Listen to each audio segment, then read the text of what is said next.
మద్యపాన నిషేధం, మద్యపానాన్ని నిషేధిస్తానన్న వ్యక్తి, ఆడబిడ్డలకి అండగా ఉంటానన్న వ్యక్తి అతను సీఎం కాదు, సారా వ్యాపారి అయిపోయాడు. అతను సారా వ్యాపారి.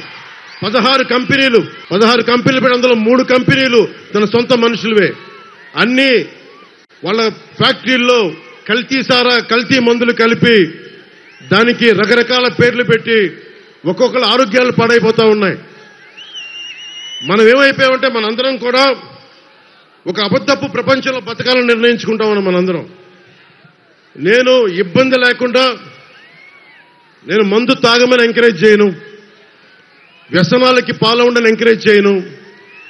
నెపోలియన్ చెప్పినట్టుగా యుద్ధాలకి సిగార్ల మీద ట్యాక్స్, బ్రాండీ మీద ట్యాక్సే నేను దేశాల మీద యుద్ధాలు చేయడానికి పనికొస్తుందని నెపోలియన్ చెప్పాడు.